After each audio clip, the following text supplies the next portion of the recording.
Live from Quezon City, Philippines.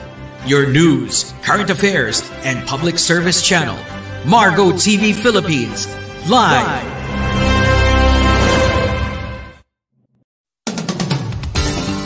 Narito na ang programang kasangga ng sambayanan. Sama ka na, kabayan!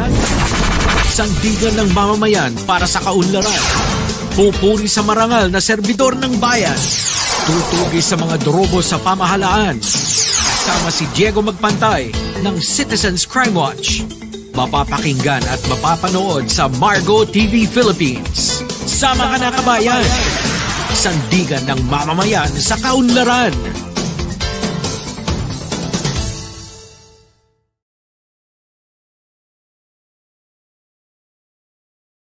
Okay. Buenos dias, kumusta po kayo? Isang mabiyayang umaga po sa inyong lahat. Welcome po sa programang Sama Ka na, Kabayan. Ngayon po ay araw ng Huwebes, Agosto 24, 2023. Muli magsama-sama tayo sa kalahating oras po nating talakayan. Ito po ang inyong lingkod, si Jigs Magpantay. At tayo'y napapakinggan at napapanood sa pamagitan po ng ating Facebook page at YouTube channel. Tuloy-tuloy po tayo at bago po yan, huwag kalimutang i-like, i-share at i-subscribe ang ating pong programa. Sama Ka na, Kabayan dito po sa Margo TV Philippines. Bueno, medyo may kulimlim po sa ating kalangitan dito po sa National Capital Region. Kumusta kaya sa ibang lugar? Sana po ay nasa mabuti kayong kalagayan sa mga oras na ito at sa ating po mga balita at impormasyon, DepEd News muna tayo.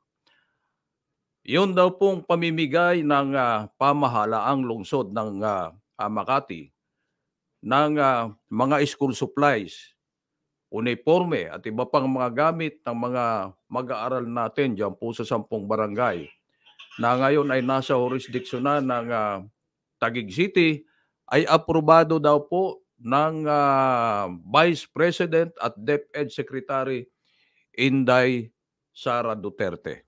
So, ibig sabihin, bago po sila namigay niyaan ay humingi muna sila ng permiso sa DepEd pagkat hindi na po nila jurisdiction. Ang isinagawa po nilang pamimigay ng mga kagamitan sa mga mag-aaral, yan po ay pagkatapos na mamigay naman ang lungsod ng Taguig sa mga estudyante. So, pagkalihis po niyan, namigay din po ang lungsod ng Makati. Siyempre, hindi nila nakakalimutan yung kanilang mga estudyante. Although, ang sabi ko kahapon sa ating pong talakayan, ito ay may konting laro sa politika, ang ganyan po mga bagay. Pero, ang importante, ang ano po ang naibibigay o naidudulot na biyaya sa mga mag-aaral.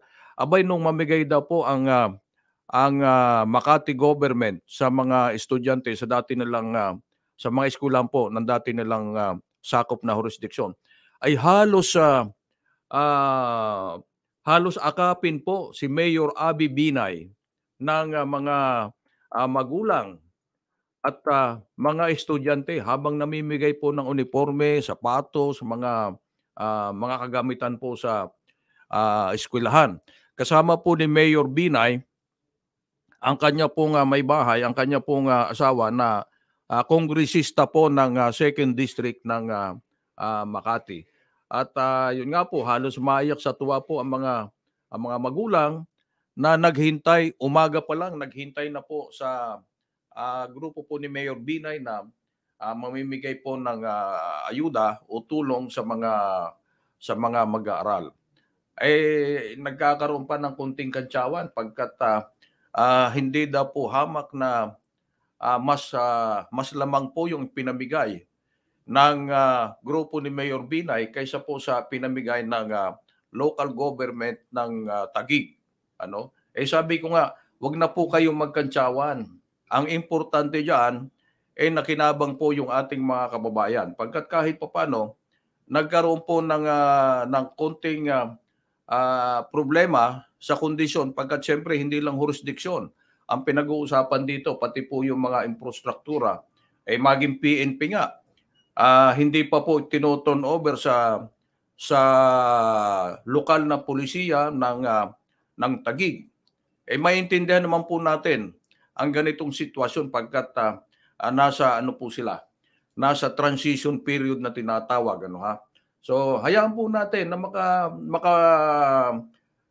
ano po, maging normal ang sitwasyon ng ating mga kababayan diyan po sa lugar na yan na pinag-aagawan.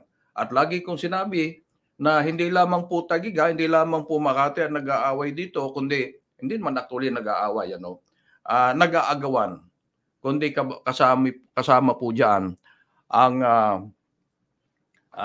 munisipyo naman ng Taguig. Sa mga nag-celebrate ng kanilang kaarawan ngayong pong araw,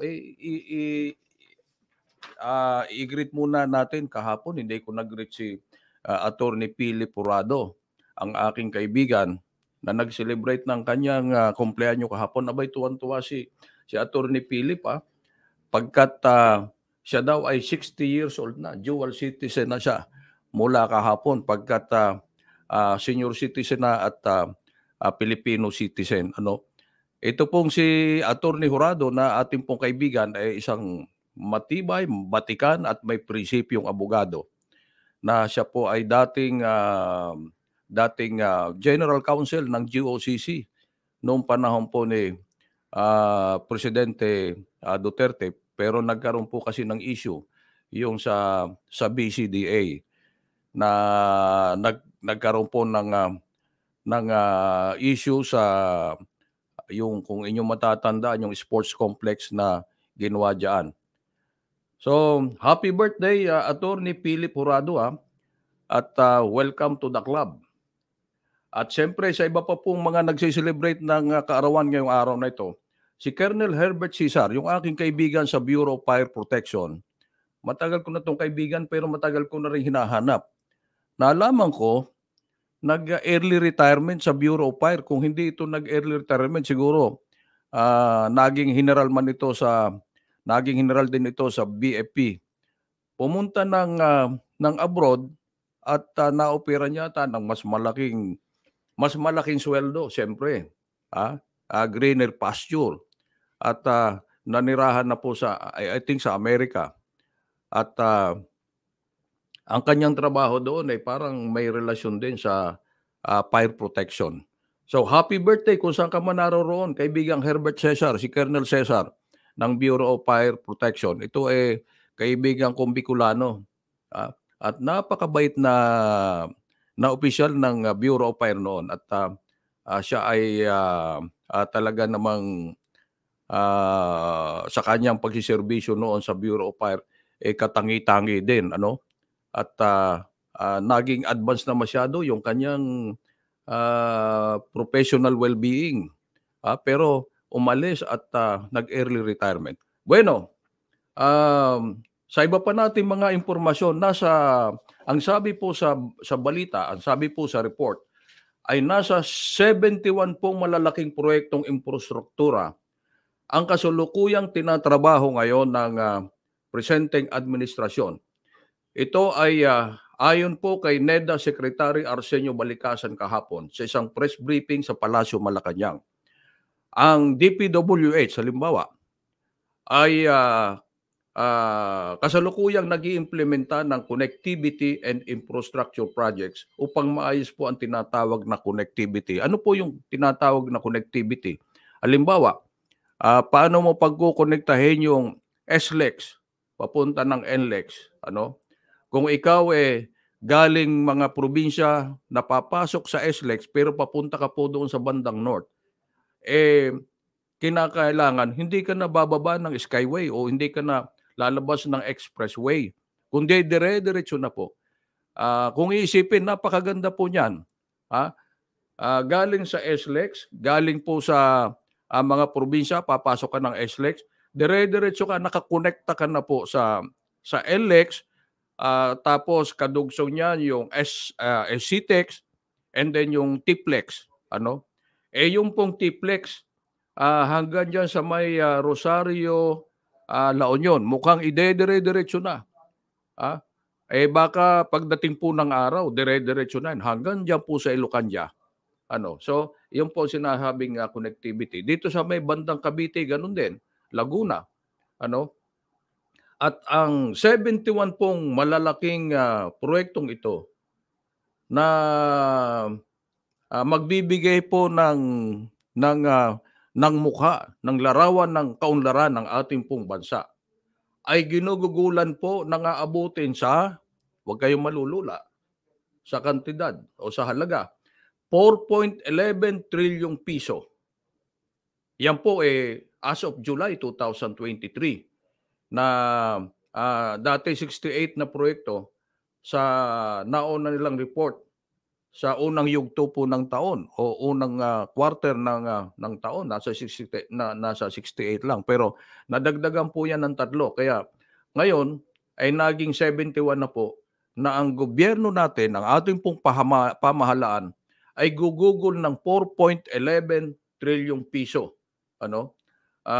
As of July yan, siyempre lalaki pa yan, ang lalaki. At ang 3 idinagdag ay ito pong Metro Cebu Expressway. Sa Cebu, kung kayo po ay napupunta ng Cebu, makikita nyo po ang mga improvement na ito na sinasabi.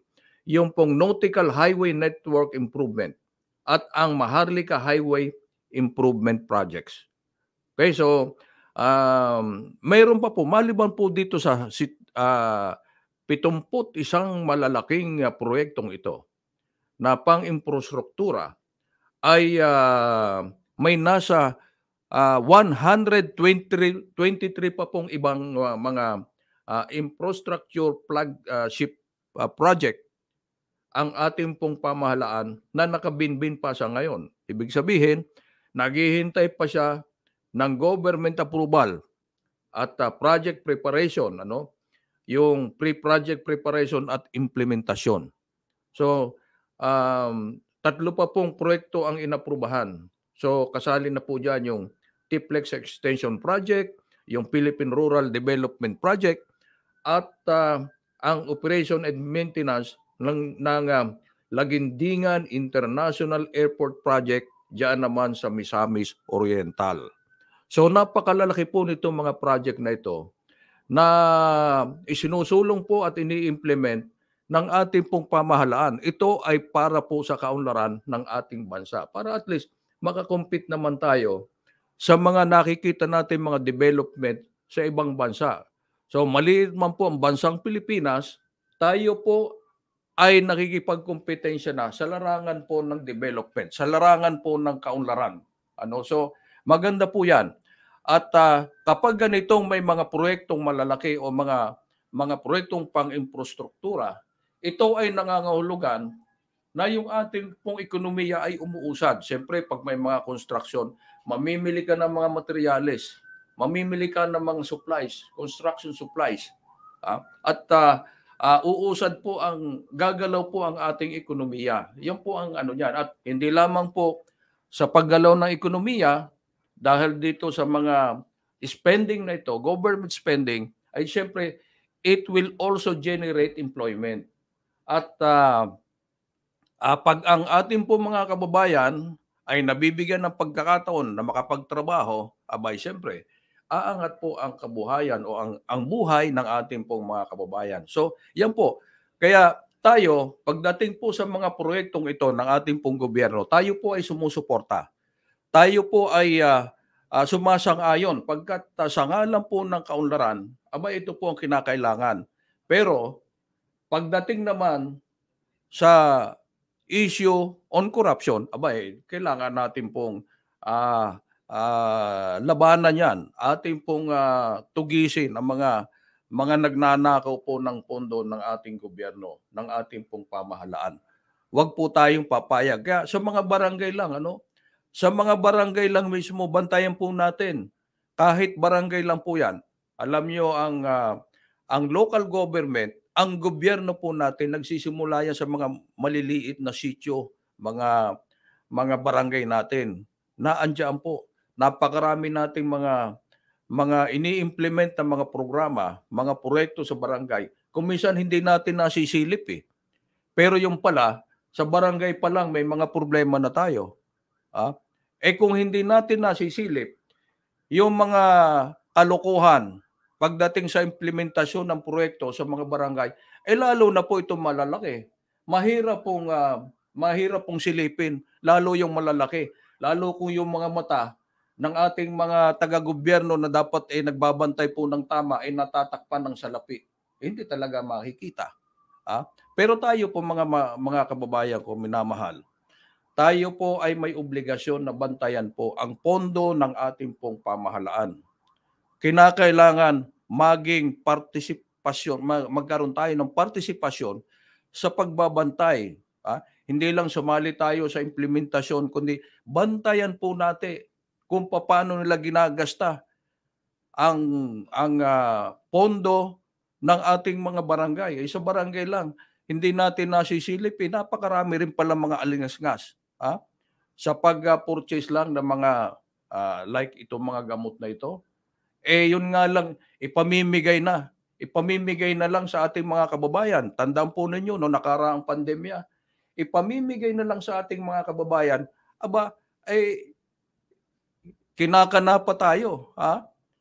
Marami sa atin, tingnan po ninyo, kahapon bisita natin yung ating isa sa mga advisors natin na galing Davao.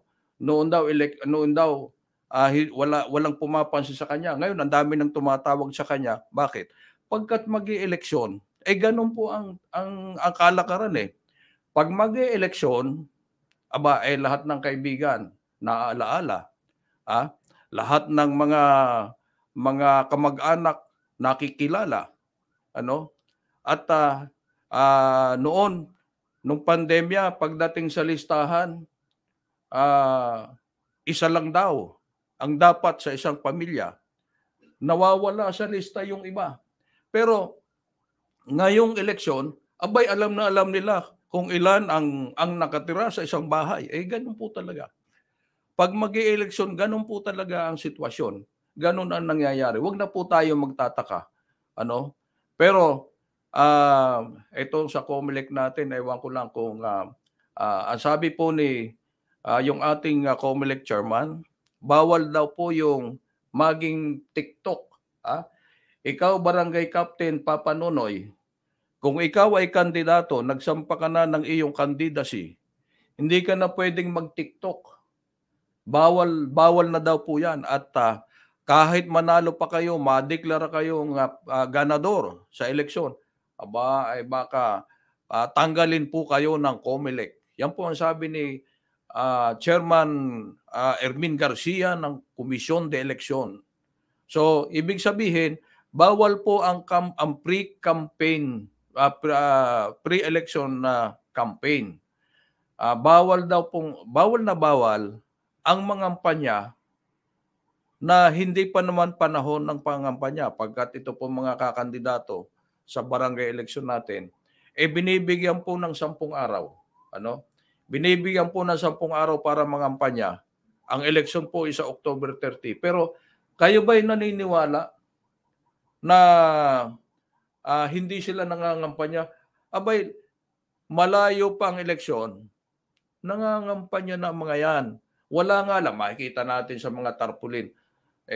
Ewan ko ba sa COMELEC kung hindi natin matatawag na early campaigning yung ginagawa ng iba nating mga kababayan na nais pong tumakbo sa darating na eleksyon. Wala namang nakalagay na iboto. Siyempre, mga nagpapakilala lamang. Ewan ko kung ito matatawag nating pre-election campaign. Palagay ko wala namang nababayulate kasi wala namang nakalagay na iboto. Pero makikita na natin ang mga tarpaulin nila sa iba't ibang sulok sa mga barangay. Lalo na yung mga bagong kakandidato. Pero normal lang po na makilala na natin ngayon pa lang. Tama lang naman na ngayon pa lang makilala na natin po itong mga nais tumakbo sa darating na halalan sa ating pong barangay. Pagkat kailan pa natin sila kikilalanin kung election day na. At pag sila ay nanalo, saka natin makikilala, ito palang karahong ito magnanakaw. Ito palang loko-loko na ito walang kwentang halal ng bayan, halal ng barangay. Pagkat nakilala natin, huli na, dapat, tama naman, na malayo pa, kilalanin na natin ito pong mga kakandidatong ito. At yung mga nais kong mandidato, siyempre magpapakilala din sila. At wala naman silang ibang paraan. Kundi itong mga ginagawa nilang ito na maglagay ng mga tarpaulin, mag-ikot sa mga barangay. So tama naman. Kanya nga lamang, yung sinasabi nilang pre-election campaign, bawal, ewan ko ba kung ano ang dapat na gawin diyan, ano? At tayo ay may mga kakilala naman na mga tatakbo sa barangay election sa darating na October 30. Pero mga hindi po ito kilala eh. Ito mga kakilala natin, mga kasamahan natin, hindi masyadong kilala sa kanilang mga lugar, sa kanilang mga barangay. Pero ang ginagawa nila ngayon nagpapakilala na talaga, ano? Tama naman na kilalanin natin silang maigi bago natin mahalal. Pag nahalal na natin, mahirap na nating tanggalin yan. Maghihintay na naman tayo next election. Kung i-extend pa, gaya po nung nangyari doon sa mga papaalis na mga opisyal ng barangay, ilang beses na extend sila. Parang aabutin 3 yatang beses na na-extend. Ang problema, buti doon sa mga magagandang magserbisyo, doon sa mga tamang magserbisyo, mga opisyal ng barangay. Pero kung pasaway ng barangay opisyal, naku, mahabang panahon po tayo nagtiis sa kanila. At ang iba dyan, barangay captain, dati nangihingi lang ng pangulam sa kapitbahay. Ngayon, akala mo kung sino na. Pag ikaw opisyal ng barangay at kukwentahin mo kung magkano ang iyong sweldo, nakita mo na nagpatayo siya ng magandang bahay, ano? Ang iba, ilang palapag pa. Anong iisipin natin? Yung opisyal na yan, nangurakot sa pera ng bayan. Pero ano kukurakutin mo kung isipin sa barangay? Ano? Napakaliit lang naman ang pondo ng barangay, pero may mga paraan dyan po. Sa mga proyekto na dumarating sa isang barangay, halimbawa galing sa national government, hindi papayag ang kapitan na hindi siya kikita dyan. At kahit papaano, ayun nga ang kakilala ko, nadinig kong isa, hindi naman ako nangungurakot. Hindi daw siya nangungurakot. Tumatanggap lang siya ng SOP. Ano kaya pagkakaiba nung pangungurakot doon sa SOP tinanggap niya? Parang isa lang yata yun eh. Kapag ikaw ay tumanggap ng SOP, ano ba yung SOP? Standard Operating Procedure. SOP. Yan ang tawag nila, SOP. Hindi naman niya ako nangurakot eh. Tinanggap ko lang niya yung SOP na ibinigay sa akin. Sa bagay, paano mo nga naman tatanggihan kung ibinibigay sa'yo? Ito naman mga kontraktor, isipin nyo sa 100,000 proyekto kunyari sa barangay, bawasin mo na muna yung 7% na automatic, yun ay tax. Ano? So magkano na ang nabawas sa 7%? Babawasin mo yung 5% ni kapitan. Magkano na natitira? 7 plus 5, 12. Babawasin pa yung guaranteed profit ng kontraktor na 10%. So magkano na yung nabawas? 12 plus 10, 22%. Pag dumaan pa yung papel nila, mangungulekta sila, dadaan kay treasurer, kay auditor, siyempre kahit paano mayroong padulas yan. So, malaki na babawas. Mayroong mga swapang na kapitan ng barangay, hindi lang kontento sa 5%. At ang iba, humihingi pa ng 10%. Mas malaki siyempre pag si congressman ang humingi. Si congressman, kuminsan humihingi 25%. Meron mga ganyan Kaya natin nalalaman, nagkukwento yung mga kontraktor, pero hindi natin hinihikayat natin na magreklamo o ibuyagyag ang ganyang gawain. Ayaw naman nila pagkat maapektuhan yung kanilang negosyo. Pero 10% naman, kapitan. 25% naman, congressman. Napakalaki. At itong mga ganitong gawi, itong mga ganitong kalakaran, kung magtototohanan, naalaala ko noon si Governor Bulaong ng Camarines Sur. Halimbawa, ang isang proyekto niya ay kalsada. Yung kalsada, halimbawa 5 kilometro at kung magkano yung pondo na nakalaan sa proyektong iyan. Nagtanong yung kontraktor, Gob, magkano naman po ang ibibigay ko sa iyo? Magkano ba ika ang ibibigay mo sa akin? Ang sabi ni Governor Bulaong. Because that time I was coordinator po noon ni Governor Bulaong. Ang sabi ni Governor Bulaong, magkano ang ibibigay mo sa akin? Pwede ba ika, Governor, 10% na lang? Oh, 10%. Magkano ika ang 10% na yon? Ganito ika, Governor. O sige, okay. Yung ibibigay mo sa akin, imbes na 5 kilometro ang gagawin mong kalsada, dagdagan mo. Kung ilan ang may idagdag mo doon sa ibibigay mo sa akin. O di kung ang ibibigay sa kanya halimbawa 10%. Ang 10% ng sabihin nating 100 million o 100 million, ang 10% yan is 10 million. So, ano ang sukat ng kalsada na pwede mong idugsong sa halagang 10 million? Gawin mo ika. O ganun si Governor Bulaong noon. Kaya nga lamang, nakaisang term lang si Governor Bulaong pagkat nung re-election niya, abay siyempre wala naman siyang guns, gold and gold, natalo at namatay din agad pagkat nagkaroon po siya ng malubhang karamdaman. So meron po mga ganon. Meron din mga politiko na ganyan eh. Like isang mayor na kilala ko, yun ay talagang, ang sabi, mga kontraktor mismo nagsasabi na hindi humihingi ng SOP itong mayor na ito. Alam nyo, pagkat napakayaman ng mayor yung kanyang negosyo ay, alam nyo, yung kanyang mga alagang manok na nangingitlog araw-araw, mamiso na lang nakita niya sa bawat itlog, napakalaki na pong halaga. Napakalaki na po ng kanyang kita. Hindi siya humihingi ng SOP. Pero alam nyo, nagkaroon siya ng asunto sa ombudsman at siya po ay nahatulan, na makulong. Simpleng-simple lang. Yung isang pag-aari ng kanyang bayan na property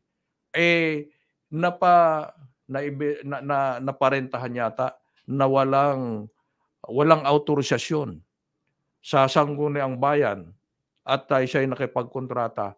Wala naman siyang perang, no money involved. Pero doon sa kanyang aksyon, sa kanyang ginawa, sa legal na proseso, hindi niya itinama, doon siya nagka-problema. Pero kung pera at pera po ang pag-uusapan, wala po siyang ninakaw at wala siyang kinuha. May mga ganun po mga sitwasyon Kung minsan iisipin natin, nadidinig natin, kinastigo po ng ombudsman sa halagang mahigit 10,000 piso. Na-disqualify pa sa pagpasok sa gobyerno. Lahat ng benefits na wala. Pero madidinig natin, Diyos ko naman, milyones ang ninakaw. Milyones ang nawala. Pero hindi po nakukulong. Kahit nakarating na sa Supreme Court, may order na ang Supreme Court.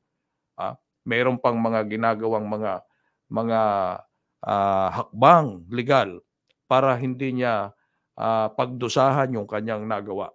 So yung mga ganun po at tayo ay umaasa na sa pamagitan lamang po maging ganito pong sa programa po natin, yung mga ganito pong gawi, kayo po itawag din nyo sa atin at nang mapag-usapan natin dito sa ating programa at least hindi man sila makasuhan, at least may buyagyag natin. Hayaan nyo na kung minsan itong trabaho po natin sa media, wala po tayong magagawa. Pag tayo ay may mga kinakasuhan, ang Citizens Crime Watch, talagang hindi ka po makakasalba sa mga harassment na pwedeng mangyari sa iyo. Nangyari na po yan sa akin. Hindi lang 1, 2 beses. Sa ating po mga ginagawa, tayo ay nagkakaroon ng problema pagkat yung tinatawag na resback. Pero atin lamang pong ginagawa yung ating papel na tayo ay nakikipagtulungan sa ating pamahalaan upang masugpo po ang korupsyon dito po sa ating bansa. Bueno, wala na po tayong oras kaya pansamantala Ang inyo pong lingkod, si Jigs Magpantay, ay muli nagsasabi pong maraming salamat po sa inyong pakikinig at panonood dito po sa ating programa. Sama ka na kabayan para po sa kaunlaran. Maraming salamat po sa inyo lahat. Inyong napakinggan at napanood ang programang Sama Ka Na Kabayan. Sandigan ng mamamayan para sa kaunlaran. Hanggang sa muli, dito sa Margo TV Philippines.